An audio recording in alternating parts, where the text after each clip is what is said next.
الحمد لله رب العالمين والصلاة والسلام على سيد الأنبياء والمرسلين سيدنا ومولانا محمد وعلى آله وأصحابه أجمعين أما بعد أعوذ بالله من الشيطان الرجيم ولنذيقنهم من العذاب الأدنى دون العذاب الأكبر لعلهم يرجعون صدق اللہ العظیم۔ معزز مکرم بزرگوں اور دوستوں، اللہ رب العزت نے اس دنیا کو بالخصوص ایمان والوں کے لیے دارالامتحان اور دارالآزمائش بنایا ہے۔ یعنی یہاں انسانوں کو آزمائشوں سے، امتحانات سے گزرنا پڑتا ہے۔ طرح طرح کی آزمائشوں میں اسے مبتلا ہونا پڑتا ہے۔ کبھی خوشی سے دوچار ہونا پڑتا ہے تو کبھی غم بھی سہنا پڑتا ہے۔ کبھی صحت اور تندرستی کی عظیم نعمت اس کو حاصل ہوتی ہے تو کبھی شدید قسم کی بیماریوں سے اس کا سابقہ پڑتا ہے۔ کبھی اللہ کی طرف سے عافیت کا معاملہ اس کے ساتھ کیا جاتا ہے تو کبھی کسی قسم کی تکلیف میں، شدت میں یہ انسان گھر کر رہ جاتا ہے۔ اور یہ ہمارا ایمان ہے، یہ ہمارا عقیدہ ہے۔ یہ عقیدے کے درجے کی بات ہے کہ ہر خیر اور شر کا مالک اللہ ہے۔ والقدر خیرہ وشرہ من اللہ تعالی۔ یہ ہمارا ایمان ہے، یہ ہمارا عقیدہ ہے کہ ہر اچھی اور بری تقدیر، ہر اچھا اور برا جو انسان کو پہنچتا ہے وہ اللہ کے حکم اور اس کی اجازت اور اس کی منشا اور مرضی کے مطابق ہوتا ہے۔ آج دنیا کے اندر عالمی طور پر ایک بڑی قسم بیماری کی اور وبا کی پھیلی ہوئی ہے اور ساری جگہ اسی کے چرچے ہیں، اسی کا شور شرابہ ہے۔ اس کو کورونا وائرس کے نام سے پکارا جاتا ہے۔ اللہ کے رسول صلی اللہ علیہ وسلم کی تعلیمات میں جہاں ہمیں کسی اور موقع پر آپ نے تنہا نہیں چھوڑا، زندگی کا کوئی ایسا موڑ، زندگی کا کوئی ایسا وقت، زندگی کا کوئی بھی ایسا لمحہ ایسا نہیں ہے کہ جہاں شریعت اسلامیہ نے، نبی پاک صلی اللہ علیہ وسلم کی تعلیمات نے ہماری رہنمائی نہ کی ہو۔ ہر موقع پر، ہر موڑ پر شریعت نے ہماری رہنمائی کی ہے، ہمیں تعلیمات اور ہدایات سے نوازا ہے۔ اللہ کے رسول صلی اللہ علیہ وسلم کے زمانے میں اور آپ کے زمانے سے پہلے اور اب تک بعد میں بے شمار زمانوں میں، بے شمار سالوں میں اس طرح کے واقعات پیش آئے ہیں۔ اور اسی وجہ سے اللہ کے نبی صلی اللہ علیہ وسلم کی یہ تعلیم ہے کہ آپ کے زمانے میں بعض علاقوں میں طاعون پھیل گیا تھا۔ طاعون کہتے ہیں کوئی عمومی بلا، کوئی ایسا عمومی مرض جو ہر جگہ ہر شخص کو لاحق ہونے والا ہو۔ تو اللہ کے رسول صلی اللہ علیہ وسلم سے پوچھا گیا کہ کسی علاقے میں طاعون پھیلا ہوا ہے، وبا پھیلی ہوئی ہے، ہم کیا کریں؟ اللہ کے رسول صلی اللہ علیہ وسلم نے ارشاد فرمایا کہ جس علاقے میں طاعون پھیلا ہوا ہے آدمی کو چاہیے کہ وہ وہاں نہ جائے، اور جس علاقے میں طاعون پھیلا ہوا ہے وہاں کے لوگوں کو چاہیے کہ وہ باہر نہ آئیں۔ یعنی نہ تو ایسی جگہ جایا جائے اور اگر کہیں یہ وبا پھیلی ہوئی ہو تو ایسی جگہ سے نکلا بھی نہ جائے۔ یہ احتیاطی تدبیریں ہیں۔ اللہ کے رسول صلی اللہ علیہ وسلم جو امام المتوکلین ہیں، سب سے بڑے متوکل اور اللہ کی ذات و صفات پر سب سے بڑا کامل اور مکمل اعتقاد اور یقین رکھنے والی ہستی، وہ تدبیریں اپنانے کو ہمیں کہہ رہی ہے۔ پتہ یہ چلا کہ تدبیریں اپنانا، علاج اور معالجہ کرنا اور اسباب کو اپنانا یہ توکل کے خلاف نہیں ہے۔ توکل، اللہ پر بھروسہ، اس کے مختلف درجات ہیں، اس کے مختلف مقامات ہیں۔ تو اللہ کے رسول صلی اللہ علیہ وسلم سے بڑا متوکل کون ہوگا؟ لیکن اس کے باوجود بھی اللہ کے رسول صلی اللہ علیہ وسلم نے اپنی تعلیمات میں صرف اور صرف یہ تعلیم اور ہدایت نہیں دی کہ اللہ پر بھروسہ کر کر بیٹھ جاؤ، فرمایا نہیں، تدبیریں اپناؤ، اسباب اپناؤ، احتیاط اپناؤ۔ ہاں جو تقدیر میں لکھا ہوا ہے وہ تو ہو کر ہی رہے گا، اس کو کون مٹا سکتا ہے، لیکن تم اپنے طور پر کسی قسم کی احتیاط اور تدبیر سے اپنے آپ کو خالی نہ چھوڑو، تدبیریں اپناؤ، احتیاط کرو، اسباب اپناؤ۔ یہ دنیا دارالاسباب ہے۔ شمائل ترمذی کے اندر ایک روایت حضرت ام المنذر رضی اللہ عنہا جو آپ صلی اللہ علیہ وسلم کی خالہ ہیں، وہ روایت کرتی ہے کہ ایک مرتبہ نبی اکرم صلی اللہ علیہ وسلم ہمارے یہاں مہمان ہوئے، آپ ہمارے یہاں تشریف لائے، تو اس زمانے کے دستور کے مطابق کھجوروں کے گوشے، کھجوروں کے گچھے رسول اللہ صلی اللہ علیہ وسلم کی خدمت میں پیش کیے گئے۔ آپ نے وہ کھجوریں ان گچھوں سے کھانا تناول کرنا شروع کیا۔ ساتھ میں حضرت علی رضی اللہ تعالیٰ عنہ بھی تھے، وہ بھی کھانے لگے، کیونکہ وہ حضرت ام المنذر وہ بھی ان کی رشتہ دار لگتی تھی، آپ صلی اللہ علیہ وسلم کی تو خالہ تھی۔ تو اللہ کے رسول صلی اللہ علیہ وسلم نے حضرت علی سے فرمایا، مَهْ یا علی فَإِنَّكَ نَامِحٌ، اے علی تم مت کھاؤ، اس لیے کہ تم ابھی بیماری سے اٹھے ہو اور کمزوری تمہارے بدن سے محسوس ہو رہی ہے، بیماری کے کچھ اثرات ابھی تم میں باقی ہیں۔ اللہ کے رسول نے حضرت علی کو کھجوریں کھانے سے منع کیا اور آپ کھاتے رہے، اور حضرت علی اپنا ہاتھ روک کر خاموش بیٹھ گئے۔ دیکھیے اللہ کے رسول صلی اللہ علیہ وسلم جو امام المتوکلین ہیں، جنہوں نے امت کو توکل کا درس دیا ہے، توکل کا سبق سکھلایا ہے، وہ خود احتیاطی تدبیروں کو اپنا رہے ہیں۔ پتہ یہ چلا کہ احتیاطی تدبیروں کو اپنانا توکل کے خلاف نہیں ہے۔ حضرت علی رضی اللہ تعالیٰ عنہ کو فرمایا کہ تم بیمار ہو، کمزور ہو، ابھی تمہارا بدن اس قابل نہیں ہوا ہے کہ تم اتنی سخت اور گرم چیز کو برداشت کر سکو، لہذا تم کھجوریں مت کھاؤ۔ چنانچہ اس فرمان کو جب حضرت علی رضی اللہ تعالیٰ عنہ نے سنا تو وہ ہاتھ کھینچ کر خاموش بیٹھ گئے، اور آپ صلی اللہ علیہ وسلم کھاتے رہے۔ ان کی جو میزبان تھی حضرت ام المنذر، وہ کہتی ہیں کہ مجھے اچھا نہیں لگا کہ ایک آدمی تو کھاتا رہے اور دوسرا برابر میں بیٹھا ہوا دیکھتا رہے۔ وہ کہتی ہے کہ میں اٹھی اور میں نے کچھ جو کے دانے لیے اور چقندر لی، جو اور چقندر کو پکایا، اور پکانے کے بعد اس کو حضرت علی کی خدمت میں پیش کیا کہ آپ یہ کھائیں، یہ آپ کے مزاج اور آپ کی طبیعت کے موافق ہے۔ چنانچہ حضرت علی نے اس کو کھایا اور آپ صلی اللہ علیہ وسلم نے اس کو منع نہیں فرمایا۔ تو دیکھیے اللہ کے رسول صلی اللہ علیہ وسلم بھی تدبیروں کو اپنا رہے ہیں، احتیاطی تدبیریں فرما رہے ہیں۔ پتہ یہ چلا کہ تدبیریں اپنانا، احتیاط سے کام لینا، اسباب کو اپنانا، یہ توکل کے خلاف نہیں ہے، یہ ہمارا اعتقاد ہے، یہ ہمارا یقین کامل ہے، اور اعتقاد کے درجے میں یہ بات ہے کہ کرنے دھرنے والی ذات تو اللہ رب العزت کی ہے۔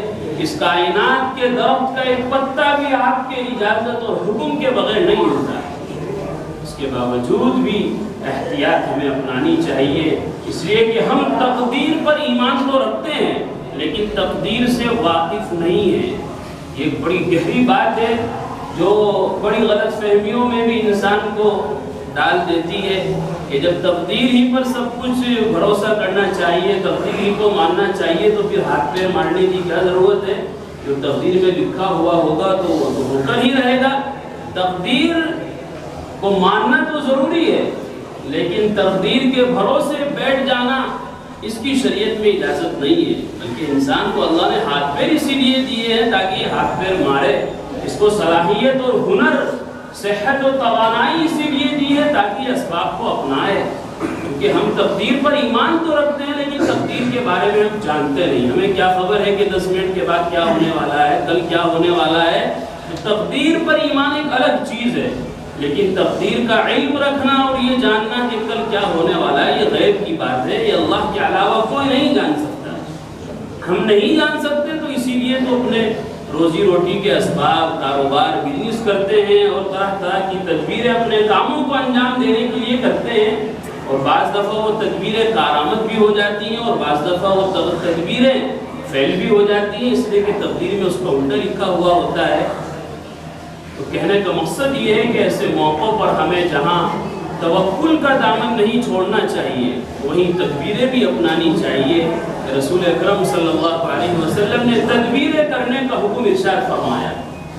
ایک مرتبہ رسول اکرم صلی اللہ علیہ وسلم کی خدمت میں مسجد نبوی میں ایک وفد آیا اسلام قبول کرنے کے لیے، اور انہوں نے اللہ کے رسول صلی اللہ علیہ وسلم کو جب دیکھا تو بڑے جذبے کے ساتھ، بڑی محبت اور بڑے اشتیاق کے ساتھ مدینہ منورہ آئے تھے، وہ دل میں بڑی ہی محبت اور الفات کے جذبات انگڑائی لے رہے تھے کہ ہماری ملاقات اب امام الانبیاء صلی اللہ علیہ وسلم سے ہونے والی ہے، اتنی بڑی ہستی سے ہم ملاقات کرنے جا رہے ہیں۔ تو عجیب جذبات ان کے دلوں میں موجود تھے۔ جب وہ منزل پر پہنچے اور مسجد نبوی کے قریب ہوئے تو سب اپنے اونٹوں سے اتر کر بھاگے بھاگے مسجد نبوی میں پہنچے کہ کسی نہ کسی طرح حضرت اقدس صلی اللہ علیہ وسلم کا دیدار نصیب ہو جائے۔ اللہ کے رسول صلی اللہ علیہ وسلم نے سلام و مصافحہ کے بعد ان سے پوچھا کہ کیسے آنا ہوا؟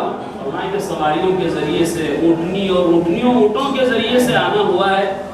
پوچھا گیا کہ اونٹ کہاں باندھے گئے ہیں؟ کہ اللہ کے رسول وہ تو ہم نے ایسے ہی چھوڑ دیے، کون لے جائے گا؟ اللہ پر ہمارا بھروسہ ہے، اللہ پر ہمارا توکل ہے۔ فرمایا نہیں، جاؤ ابھی پہلے جا کر ان اونٹوں کو رسیوں سے باندھو اور ان کو کسی طرح باندھنے کا انتظام کرو، پھر میری مجلس میں حاضر ہونا۔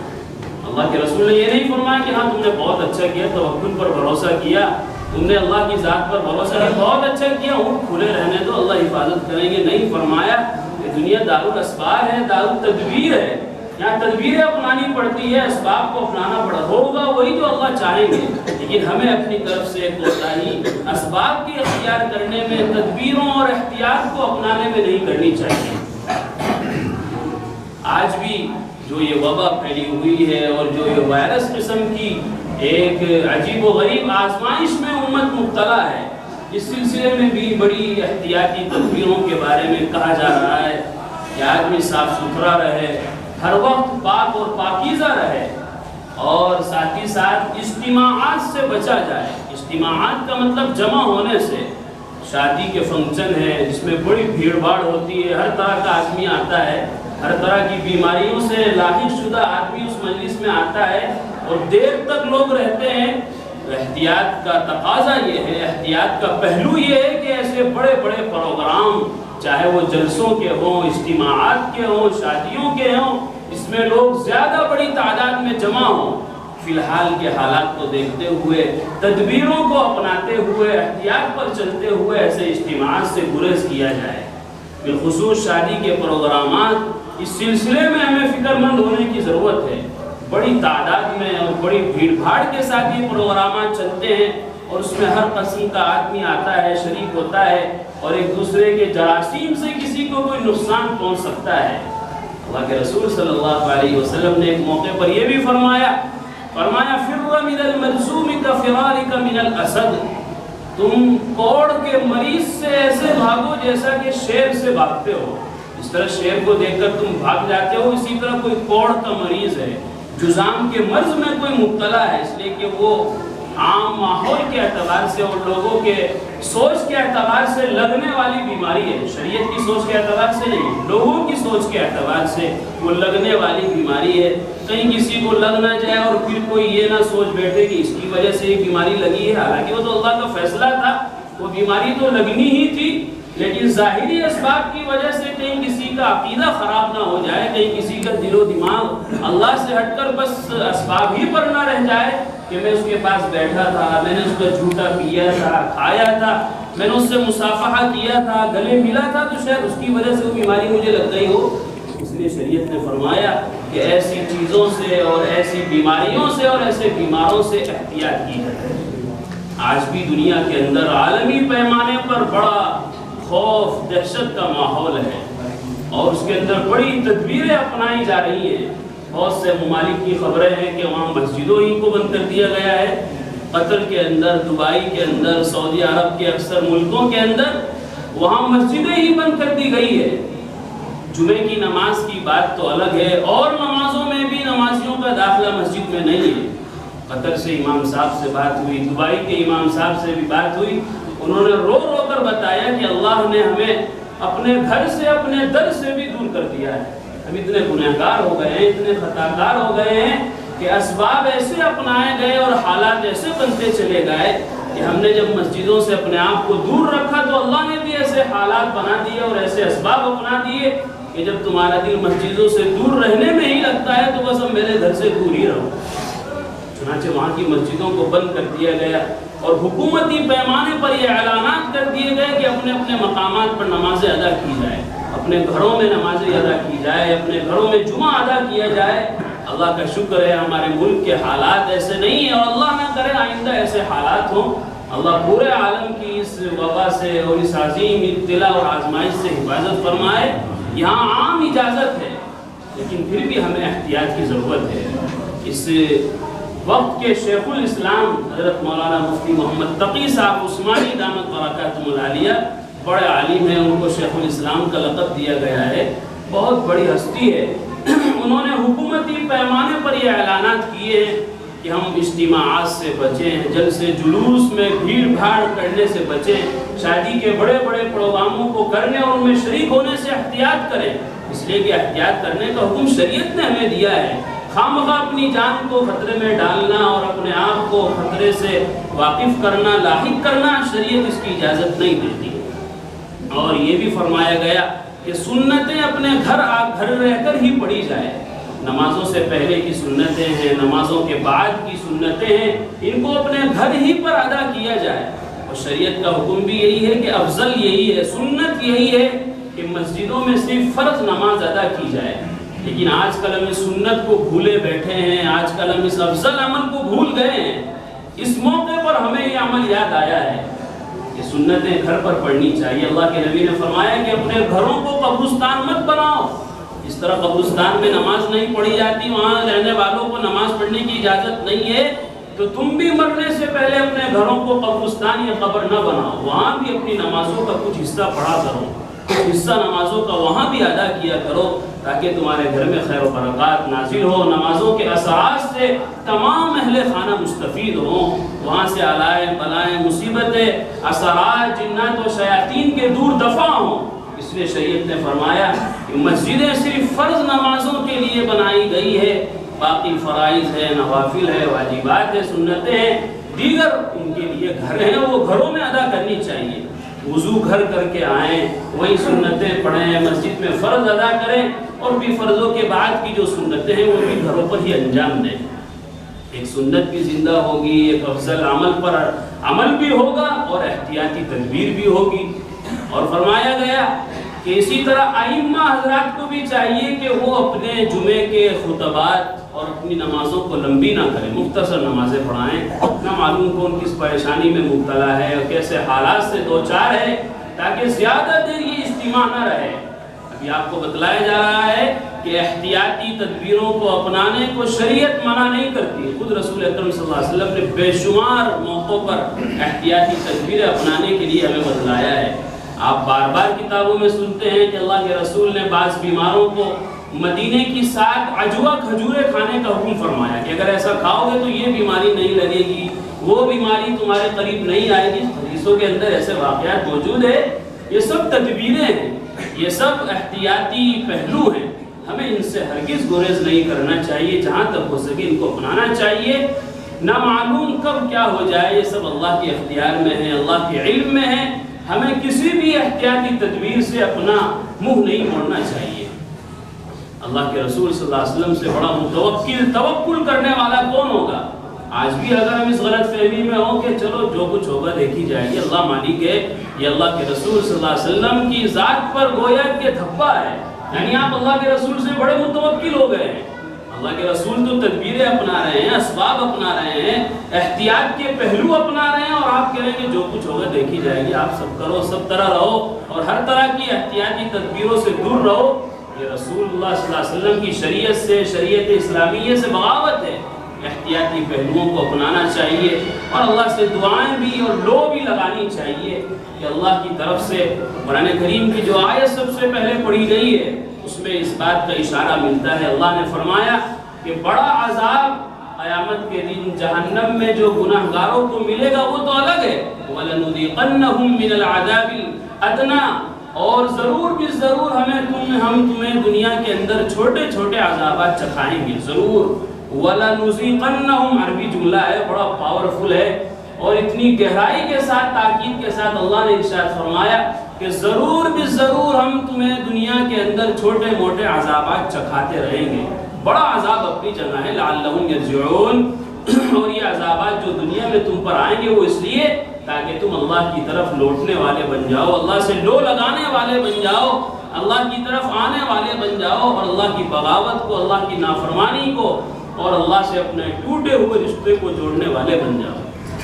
تو اس لیے میرے عزیز ایسے حالات میں ہمیں دعاؤں کے اہتمام کی بھی سخت ضرورت ہے، اللہ تعالیٰ سے لو لگانے کی بھی سخت ضرورت ہے کہ یہ چیزیں اور یہ اچھا یا بھلا یہ سب اللہ ہی کی طرف سے ہوتا ہے. اگر ہم اللہ سے دعائیں کریں گے، اللہ سے استغفار کریں گے، اپنے گناہوں پر نادم و شرمندہ ہوں گے، اور یہ مسجدیں جو پورے ہفتے خالی خالی نظر آتی ہیں ان کو ہم بھرنے کی، پر کرنے کی، نمازوں میں یہاں آنے کی اگر ہم زحمت کریں گے تو اللہ کی ذات سے کوئی بعید نہیں ہے کہ یہ حالات بدل سکتے ہیں، ٹل سکتے ہیں، اور یہ بلا اور یہ عظیم قسم کی مصیبت جو ہر جگہ چرچے کی صورت بنی ہوئی ہے یہ ہم سے دور ہو سکتی ہے، یہ ٹل سکتی ہے. تو اس لیے میرے عزیزوں ہمیں چاہیے کہ ہم احتیاطی تدبیروں پر بھی عمل کریں. محکمہ صحت کے جو ادارے ہیں وہ جو تدبیریں ہمیں بتلا رہے ہیں کہ یہ کرنا چاہیے، وہ کرنا چاہیے، اگر وہ شریعت کے خلاف نہیں ہے تو ان کو ضرور اپنانا ہے، اور ہمیں اللہ تعالیٰ سے دعائیں بھی کرنی ہے، استغاثہ بھی کرنا ہے، اور خود توبہ تائب ہو کر اللہ کی عبادت میں بھی مشغول ہو جانا ہے. اللہ تعالیٰ مجھے آپ کو سب کو اس عظیم بلا سے اور پوری امت کو، پورے عالم کو محفوظ فرمائے، اور اس سلسلے میں احتیاطی تدبیر اپنانے کی توفیق عطا فرمائے. وآخر دعوانا الحمدللہ.